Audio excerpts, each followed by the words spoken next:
Islamic eschatology is the study of the end time. The end time makes a distinction between the end of history and the end of the world. From the perspective of religion, history cannot end without the final and conclusive triumph of truth over all rivals, over justice, of justice over oppression. That is the end of history. The end of the world will come when the mountains will be like pieces of cotton wool, and the earth will speak and will tell you who did 9/11. The end of the world will come when we'll be resurrected.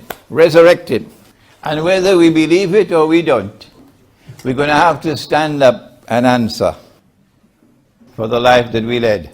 And the poor of the world cannot wait for that day to come. The reason why Europe is being flooded with refugees is because those who want to rule the world have decided that their strategy must be to rule the world of money. It's not happening by accident. And our seminar today directs attention to the world of money.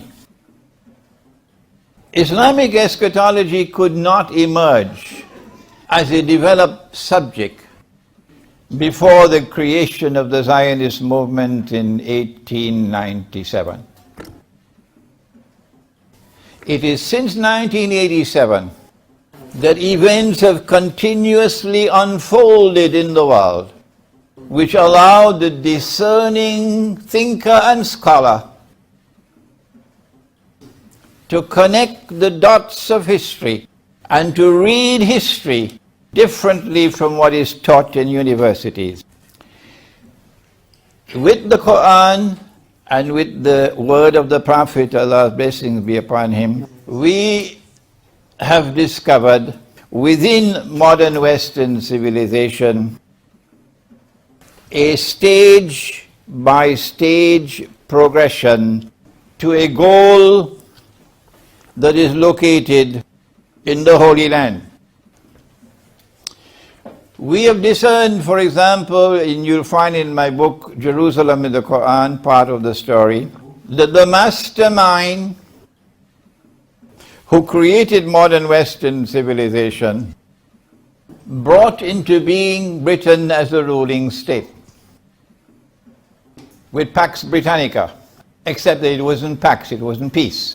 It was war and bloodshed. And brought into being the sterling pound as the first step of the process of ruling the world of money. But at the same time that he created Britain as a ruling state over the world, he did something also in the world of Islam. He created the Ottoman Empire to do what Britain was doing, to establish its rule over the world of Islam.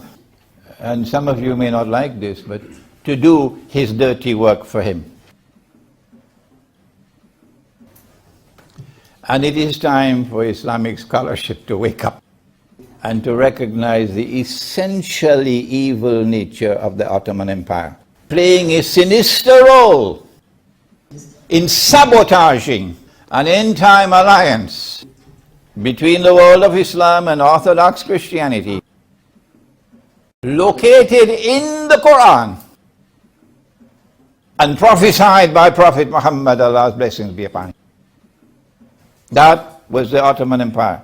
And then came Islamic eschatology's recognition of stage 2. There was a mysterious passage from Pax Britannica to Pax Americana. And the United States emerges as the new ruling state in the world. And the US dollar replaces the sterling pound. But in the same way that Britain had a mysterious link with the Holy Land, shall I remind you of the Balfour Declaration? Similarly, the United States had its naval string attached to the Holy Land. At the same time that the mastermind brought into being Pax Americana to replace Pax Britannica in an effort to rule the world, he also acted in the world of Islam to demolish and dismantle the Ottoman Empire and to replace it with something with more evil in it, the Saudi Wahhabi nation state. And now that the time has come for the sun to set on Pax Americana and for Pax Judaica to replace Pax Americana, and if you cannot connect the dots, you have homework to do. Similarly, Saudi Arabia is now destined for the garbage bin.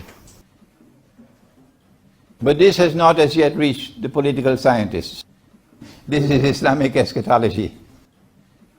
And the mastermind has something even more evil than Saudi Arabia to replace it.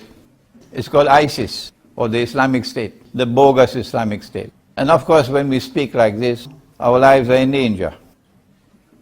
We know who created ISIS. We know who is funding ISIS. We know who's providing the weapons. We know who has the state-of-the-art videos to video their tips. And we know those who are using deception to throw wool in our eyes. But we proclaim the truth as we see it. And we say to them from Geneva that you can kill a man, but you cannot kill the truth. This is our viewpoint from Islamic eschatology. As we read history and we anticipate tomorrow. A mastermind has created a civilization which today has been hijacked by a people who have PhDs in arrogance. All must submit to them, including Greece. All must submit to them, including China. All must submit to them, including Russia. The governments in the world of Islam have already submitted. But China will not bend her knee, and Russia will not bend her knee. And the true follower of Muhammad, Allah's blessing be upon him, will not bend his knee. It is arrogance. It is arrogance to seek to establish your rule over all of mankind using the petrodollar. It is arrogance to also seek to transform all the rest of mankind into carbon copies of yourself. Imagine my happiness when I went to Moscow and I saw so many beards. And when I lived in New York, I knew there was only one man who was allowed to have a beard. A big white beard. And once a year he comes in a reindeer. Santa Claus is the only one allowed to have a beard. That's arrogance. Do you even want to rule my face? That if I have a beard, I cannot work in a hotel. If I have a beard, I can't work in the armed forces. If I have a beard, I can't be in the military. If I have a beard, I'm not civilized, I'm unclean. It's not just arrogance, it's also power being used to oppress. But one day the oppressor will bite the dust. But those who have hijacked modern Western civilization are also a people who are cunning. They have PhDs in deception. Malcolm X used to say, be careful. They will convince you that you are walking west, when in fact you are walking east. And our Prophet said, Allah's blessings be upon him, that mastermind comes with a river and a fire. The mastermind, of course, being the Antichrist, Dajjal. But his river is a fire, and his fire is the cool waters of a river. Whoever falls in his river will have his load of sins increased. Whoever falls in his fire will have his load of sins decreased. In other words, they take the road to heaven and make it look like the road to hell. And they take the road to hell and make it look like the road to heaven every night on television. Which is why Piero doesn't have a television in his home. And Imran doesn't have a television in his home. And when you go back home, you know what you do with your television.